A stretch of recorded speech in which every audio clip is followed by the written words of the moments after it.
Kematian rian warga Balut diduga kuat dianiaya oleh oknum polisi Sat Narkoba Polres Bangkep. Keluarga minta para pelaku pecat dan proses hukum. Banggai Laut Sulawesi Tegah, Media Investigasi.net. Sungguh ironis dan tidak manusiawi tindakan yang lakukan oleh oknum polisi dari Sat Narkoba Polres Bangkep tega menganiaya masyarakat Banggai Kabupaten Banggai Laut, Rian Nugraha alias Bekam, hingga menghembuskan napas terakhirnya di Rumah Sakit Umum Daerah RSUD Adean Kecamatan Banggai Tengah, ungkap Ibu AT, ibu korban. Di mana korban Rian Nugraha alias Bekam meninggal dunia saat hendak mau dirawat di Rumah Sakit Umum Daerah RSUD Adean Kecamatan Banggai Tengah dengan kondisi tragis. Ditemukan keluarga ada sejumlah luka lebam di seluruh tubuh. Itu dugaan kuat adalah penganiayaan yang dilakukan oleh sejumlah oknum polisi Sat Narkoba Polres Banggai Kepulauan, kata AT. Melihat hal tersebut, ibu korban Ed didampingi sejumlah keluarganya mendatangi Polsek Banggai untuk membuat laporan kejadian penganiayaan berujung meninggalnya korban Rian Nugraha alias Bekam di Rumah Sakit Umum Daerah RSUD Adean Kecamatan Banggai Tengah Kabupaten Banggai Laut Provinsi Sulawesi Tengah, dan korban terlihat-lihat ada sejumlah luka lebam-lebam di kepala bagian, badan, bahu, pipi kanan, serta bagian kaki terangnya. Mengetahui hal tersebut usai pemakaman ibu korban AT yang didampingi langsung oleh sejumlah keluarga mendatangi Polsek Banggai Laut pada hari ini Senin tanggal 11 Mei tahun 2025, guna melakukan klarifikasi apa penyebab korban Rian Nugraha alias Bekam dianiaya hingga menghembuskan napasnya di Rumah Sakit Umum Daerah RSUD Adean dengan kondisi tak wajar seluruh bagian tubuhnya tersapat luka memar. Menanggapi hal tersebut Kapolsek Banggai AKP Gimanto, yang didampingi oleh Kanit Reskrim Polsek Rituan Sungge dan Lurah Lontio, menjelaskan bahwa kami tidak tahu persis kronologis kejadiannya namun berdasarkan keterangan yang disampaikan oleh anggota Sat Narkoba dari Polres Bangkep, bahwa korban Rian Nugraha alias Bekam kematiannya akibat laka lantas tertindis motor dan Sat Narkoba dari Polres Bangkep juga menemukan narkoba jenis sabu-sabu di sadel motor korban. Namun hal tersebut dibantah oleh ibu korban AT dan sejumlah keluarga korban bahwa keterangan yang disampaikan oleh Kapolsek Banggai AKP Gimanto, sangat berbeda jauh dengan keterangan yang disampaikan oleh anggota Sat Narkoba dari Polres Bangkep, saat mengantar korban Rian Nugraha alias Bekam di rumahnya tidak ada yang sampaikan bahwa korban memar itu akibat laka lantas di dalam lorong areal keraton tempat kejadian perkara. Kepada Media Investigasi.net, AT yang merupakan ibu kandung korban Rian Nugraha alias Bekam menyampaikan bahwa ada keganjalan terkait dengan meninggalnya anak kami yang mana pada saat korban Rian Nugraha alias Bekam menjerit bahwa kepala dan perutnya kesakitan dan keluhan itu sampai sama ibunya namun hanya dijawab oleh oknum anggota Sat Narkoba dari Polres Bangkep, bahwa itu hanya pura-pura. Inilah salah satu keganjalan ada apa seorang oknum polisi menjawab seperti itu, kesalnya. Atas kejadian ini Ibu AT dan pihak keluarga korban Rian Nugraha alias Bekam berharap pada Kepala Kepolisian Resort Banggai Kepulauan, AKBP Ronaldus Karurukan SIK serta Kasih Propam Polres Banggai Kepulauan menangkap para pelaku dan proses hukum, tutupnya. Ketua Investigasi Indonesia Nasional Laomi Latua melaporkan dari Banggai Kabupaten Banggai Laut Provinsi Sulawesi Tengah. Logis pada saat anaknya ibu yang almarhum ini diantar itu kalau boleh tahu yang antar ibu tahu itu dari kepolisian atau siapa yang antar? Saya tahu dari kepolisian atau apa, yang penting itu pasti polisi karena dia kasih tunjuk itu, dia bilang ibu pe anak ini ada bawa ini barang sabu-sabu, itu ada bisnis kecil, jadi dia bilang orang mau cari ini yang punya barang, orang supigi, sampai anak hanya dong kasih tinggal begitu. Terus kita dapat informasi ada riwayat katanya ada keluhan anaknya ibu. Ada sempat mengeluh. Apa yang dikeluhkan Bu? Dia datang itu dia bilang mama sakit sampai kepala, mama sakit sampai pohon kurus. Kasih akan saya obat, saya obat. Polisi aja dia bilang pura-pura itu. Yang antar itu oknum polisi ada dalam tanda kutip oknum polisi yang antar itu bilang pura-pura. Iya dia pura-pura itu. Mama tapi itu orang banyak dong ya, bawa saja di rumah sakit. Berapa lama keluhan itu yang dialami anaknya ibu kemudian meninggal Bu? Orang bawa di, pokoknya dari pasar langsung bawa ke rumah sakit itu. Tadi malam dia meninggal jam lagi 15 menit, jam 10. Dari jam siang dibawa itu jam 10 Kita bawa malam. dari habis asar. Oh, Pas asar. dia bawa di kios itu kan pas orang pulang sholat asar. Jadi banyak orang tak kumpul itu di pasar. Orang bawa di rumah sakit. Mungkin DP sadar hanya itu dalam kios. Di mobil itu sote sadar. Sampai di rumah sakit sote Sampai di sadar. rumah sakit tidak sadar. Sampai kasih Oh, ada masih ibu, sepintas saya tanya, ibu pernah nggak tanya anaknya ibu kenapa sampai dia mengeluh? Sote sempat tanya. Karena sekalang kabut ini. Cuma dia mengeluh akan sakit, tapi ada yang menjawab bahwa itu pura-pura. Iya. Itu yang bawa itu. Dia bilang bawa itu. Aku boleh tahu anaknya ibu namanya siapa, Bu? Yang almarhum? Hah? Rian Nugraha. Ibu celaka. Ini anak keberapa, Bu? Anak pertama. Anak pertama. Berapa bersaudara, Bu? Anaknya? Anak ada 5. Oh, dia anak keberapa? Anak pertama. Berarti sekitar jam 10 anaknya ibu menghembuskan napas terakhir di rumah sakit Rumah sakit. umum Banggai, Banggai Laut. Ada yang.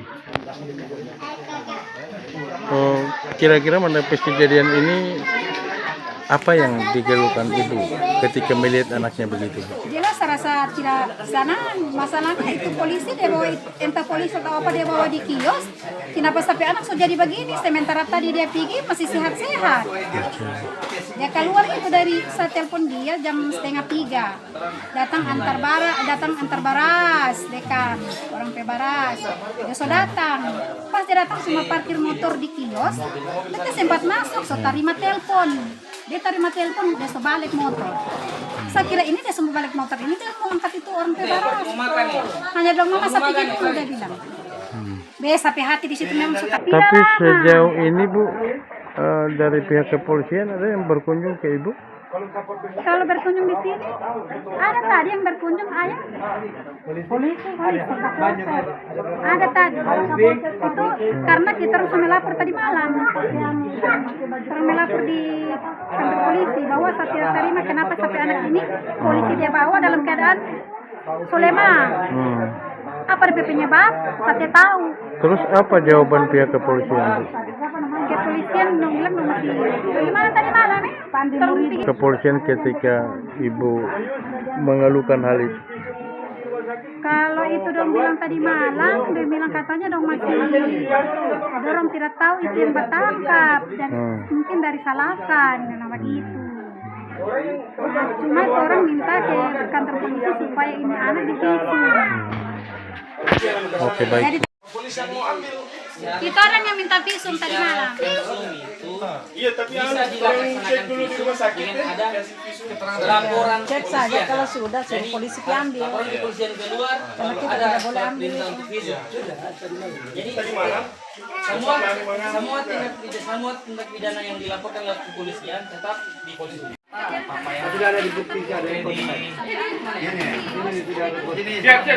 Nanti ini nggak bicara juga. Iya. Dia bicara. Kami dari pihak kepolisian langsung mengucapkan untuk berbelasungkawa untuk juga dan yang terlupa Pak Kades Lumbio, Pak Lurah Lumbio, ini Pak Kani saya, Pak Kani Reskrim. Alhamdulillah di dalam juga ada wartawan. Kemarin sore. Ya, kemarin sore. Jadi ini nanti siapa yang mendahului cerita kami persilahkan Pak ya. Kita sama-sama membuka perang ini, kira-kira kejadiannya yang sebenarnya bagaimana. Kalau nanti Bapak ada unek-unek ataupun mau disampaikan, silahkan.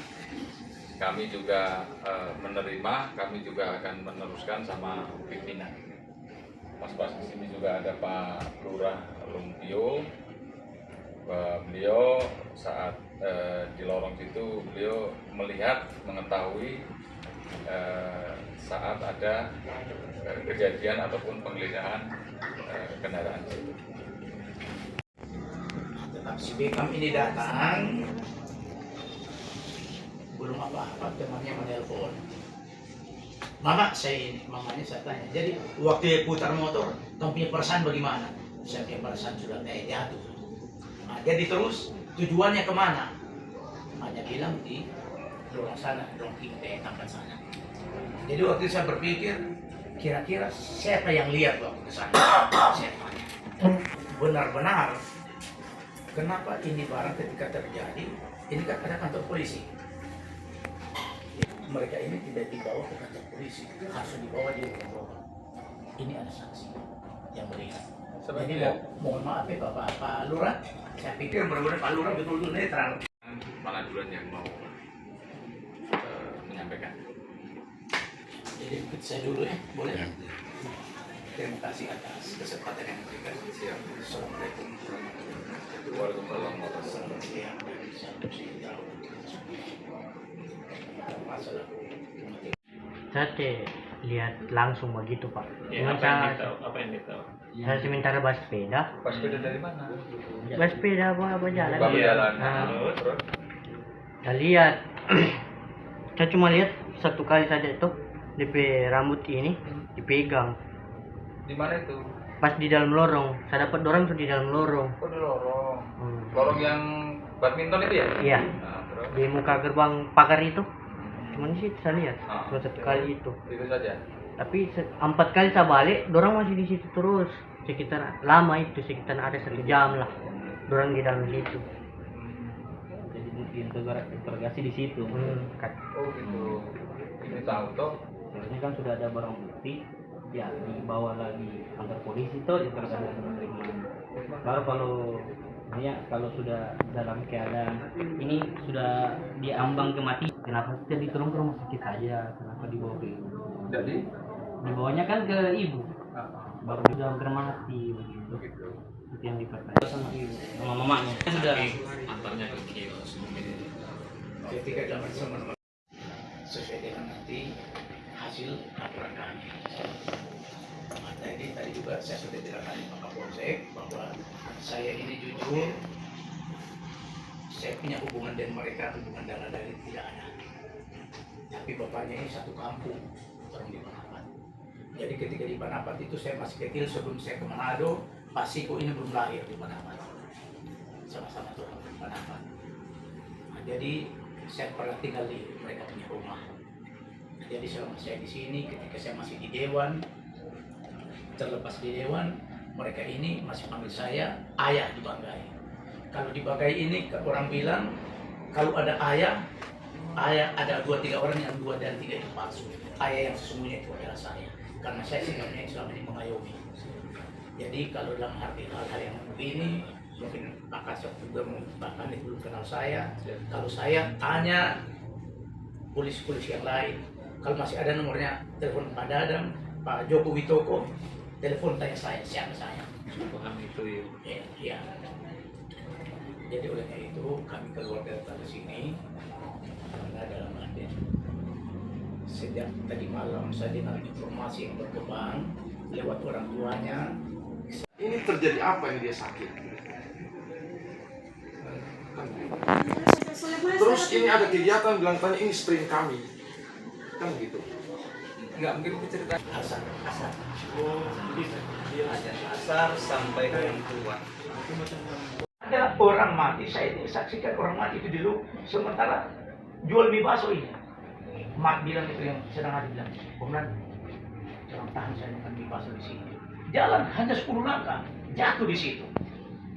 Tapi dengan keadaan tidak ada bentuk-bentuk kekerasan fisik yang ada. Yang saya lihat, tapi ini nyatanya.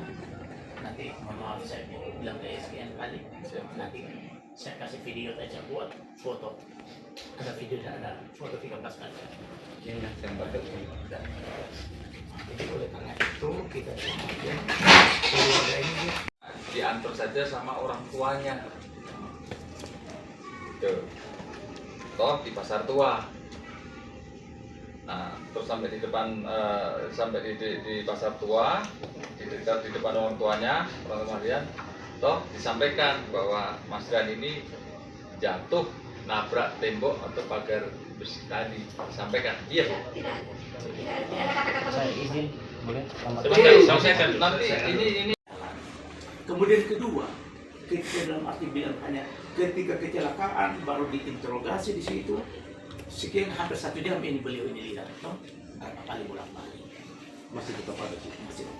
Nanti sudah mau pulang baru sudah selesai interogasinya baru Pak Lurah ditelepon. Mau penggeledahan job di telepon terus. Nah, jadi biasanya kalau ada orang kecelakaan di jalan itu, misalnya dia ya korban misalnya meninggal dunia, pasti polisi dengan sendirinya tanpa ada koordinasi harus bawa di rumah sakit.